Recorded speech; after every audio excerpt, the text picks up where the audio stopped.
ভাইয়া কি নাই? ভাইয়া মানে আমার নিজের ভাই। ও মানে বিয়ে শাদী হয় না, হাজবেন্ড? না, এখনো বিয়ে হয়নি। আচ্ছা।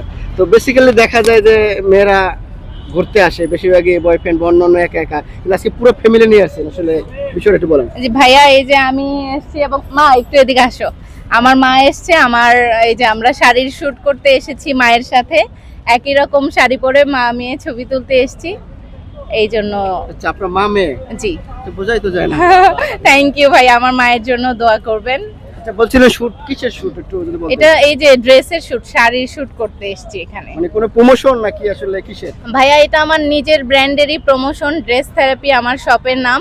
ফেসবুকে গিয়ে আপনারা facebook.com/dress therapy সার্চ করলে আমার পেজ পেয়ে যাবেন।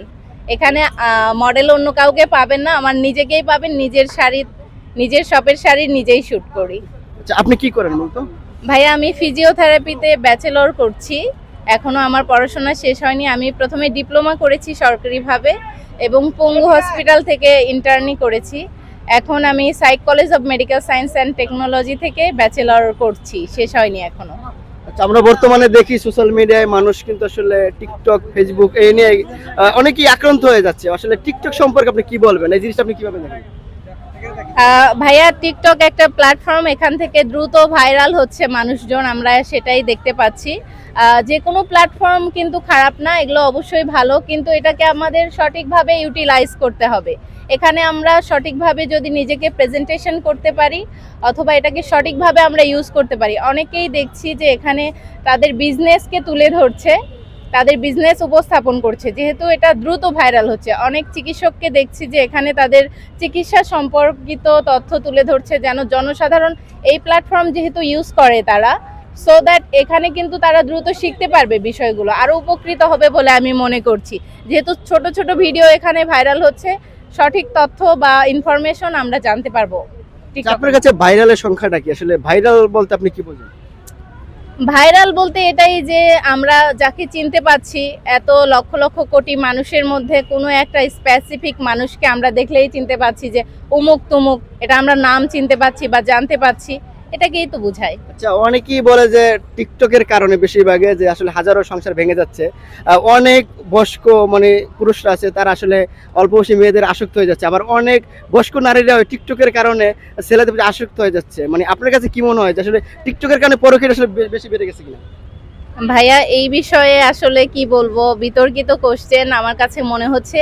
কিন্তু আপনি যদি আপনার পরিবারকে সময় দেন, পরিবারের গুরুত্বটা বোঝেন, দিন শেষে কিন্তু আপনার পাশে কেউ থাকবে না পরিবার ছাড়া। এটা অবশ্যই আমাদেরকে মাথায় রাখতে হবে। পরিবার আমার কাছে সবচেয়ে আগে, ফার্স্ট প্রায়োরিটি। আচ্ছা আপু, আসলে মেয়ে মানুষেরা আসলে কেমন ছেলে পছন্দ করে? একটা ছেলে সুন্দর হওয়ার ক্ষেত্রে মানে আসলে তাদের চয়েসটা কিরকম থাকে? আচ্ছা, মেয়েদের কেমন ছেলে পছন্দ? হ্যাঁ। আচ্ছা, মেয়েদের অবশ্যই নরম ভদ্র বা শান্ত ছেলেই পছন্দ আমার মতে। কেননা শান্ত স্বাভাবিক, একজন রাগ করলে আরেকজন একটু মানিয়ে নিতে পারবে, এ ধরনের ছেলেরাই মেয়েরা বেশি পছন্দ করে বলে আমি মনে করছি। আচ্ছা, অনেকে আমরা দেখতে পাচ্ছি যে আসলে অনেক ছেলেরা আছে যারা অনেক সুন্দর সুদর্শন ভালো জব করে, কিন্তু আসলে ভালো মেয়ে পাচ্ছে না। কিন্তু দেখা যায় কিছু বখাটে ছেলে সুন্দর সুন্দর মেয়ের সাথে রিলেশন করছে, কিন্তু বিয়ে হচ্ছে। এই জিনিসটা আপনি কি বলবেন? এটা আসলে বিয়ে আল্লাহ তাআলার হাতে, এটা ভাগ্য বলেই আমি মনে করছি। কেননা আল্লাহ তাআলা বিয়ে, জন্ম, মৃত্যু এই তিনটা জিনিস আল্লাহর হাতে রেখেছেন। আমাদের রিজিক যেখানে আছে, যার সাথে লেখা আছে, আমি মনে করি সেটাই হবে। এখন আল্লাহ তাআলা যার ভাগ্যে যেটা লিখেছেন এটা তো হবেই, তাই না? এটাই মনে আচ্ছা, করছি। অনেক নারীরা আছে আসলে সুগার মানে ড্যাডি পছন্দ করে, মানে বিশেষ করে অল্প বয়সী মেয়েরা সুগার ড্যাডির মানে আসক্ত এর কারণ কি? আহ, কেন তারা আসক্ত এটা আমি বলতে পারবো না ভাইয়া, এই বিষয়টা আমি স্কিপ করতে চাচ্ছি আসলে। তো যাই হোক, চাই না কোনো বিতর্ক হোক, সবাই আমার জন্য দোয়া করবেন। আচ্ছা আপু, আবার প্রমোশন নিয়ে কিছু বলেন, মানে আপনার আসলে পরিকল্পনা কি বা আসলে ভবিষ্যৎ নিয়ে পরিকল্পনা বলেন। আচ্ছা, আমার প্ল্যানিং হচ্ছে, এই যে গত ঈদটা হয়ে গেল, আপনারা জানেন আমার সেন্টার পয়েন্ট শপিং মলে আমি কিন্তু আমার শপটা পাইকারি ছিল না, এটা খুচরা শপ ছিল, পুরো মার্কেটটাই খুচরা দোকান। তো আমার কাছে অনেকজনই এসে বলে যে আপু, সারা মার্কেট ঘুরেছি, এত দাম বেশি, এত মানে লিমিটেশন স্যালারির, এতজন আত্মীয় স্বজন সবাইকে গিফট দিতে হচ্ছে বা এত হিমশিম খেয়ে যাচ্ছি আমরা। আমরা কিন্তু এত পরিবার পরিজনকে এই স্বল্প স্যালারি দিয়ে পরিবারটা চালানো, সবার মুখে হাসি ফোটানোটা কঠিন হয়ে যায়। তো এখানে আমি সেই কথা বিবেচনা করে আমার মার্কেটে আমার শপটাকে আমি পাইকারি বলে ঘোষণা দিয়েছিলাম। এটা এখন পাইকারি আছে। যেমন আপনারা অন্যান্য জায়গায় যে পরিমাণ দামে পাবেন, আমার প্রতিষ্ঠানে অবশ্যই আপনারা তার চেয়ে কমে পাবেন বলে আমি। আচ্ছা, ভাইরাল বৃষ্টি চিনেন? আসলে ভাইয়া আমি ফোন এতটা চালাই না, মানে পড়াশোনার ব্যস্ততায় বা বিজনেসের ব্যস্ততায় আমি কিন্তু একা হাতে সবকিছুই সামলাই। এই যে আমার ভাই বোন আছে আমাকে হেল্প করে, আমি এতটা ফোন মানে দেখার সময় পাই না। আচ্ছা, কোনো গান পারেন? গান পারি, এই মুহূর্তে তো আমি বলতে এককলি গান পারবো যদি না আমার আজকে। ওটা শুনে শেষ করব, এককলি গান যদি শোনাইতেন। তা আমার তো মনে পড়ছে না কিছু। যাই পারেন, যেটুকু পারেন। আচ্ছা, আমার মা একটা গানের কথা বলতেছে, কিন্তু আমি সেটা বলছি না। আমার বাবার সম্পর্কিত আমি একটা গান গাইতে যাচ্ছি। জি, শুনুন। আমার বাবা হচ্ছে মারা গেছেন।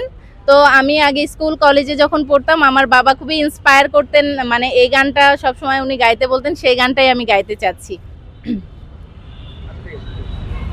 আমার বাবা হায় আমার থেকে মাত্র 1.5 হাতে দূরে থাকে, তবু আমি সেই বাবাকে এক নজর না দেখতে পাই। ছোট ভাই বাবার কাছে কেমন করে যাই, বাবার গড়া বাড়ি ঘরে থাকি আমি আরাম করে রে, বাবার গড়া বাড়ি ঘরে থাকি আমি আরাম করে রে, বাবাই আমার অনাহারে পড়ে আছে ওই কবরে, বাবাই আমার অনাহারে পড়ে আছে ওই কবরে, একবেলা খাওয়াবো তারে সেই রকম ব্যবস্থা নাই। ছোট ভাই বাবার কাছে কেমন করে যাই, ভেবে বলে সাহায় আলম বিধাতার ওই কেমন নিয়ম রে, গেলে বাবা আর নাই আসে মুহূর্তের জন্য 1 মাসে, গেলে বাবা আর নাই আসে মুহূর্তের জন্য 1 মাসে, আমি যাব বাবার দেশে তারও কোনো রাস্তা নাই। ছোট ভাই কেমন করে বাবার কাছে যাই। Thank you. যাই হোক দর্শক, আসলে আপুর গানটি শুনলেন। যার বাবা নাই, আসলে বাবাকে অনেকেই মিস করে। যার বাবা নাই আসলে পৃথিবীতে তার কেউ নাই। তো বাবাকে উদ্দেশ্য করে আপু গেরি করে গান গাইলো। তো গানটি কেমন লাগলো অবশ্যই কমেন্ট সেকশনে জানাবেন। সবাই ভালো থাকবেন, সুস্থ থাকবেন। আল্লাহ হাফেজ। Thank you.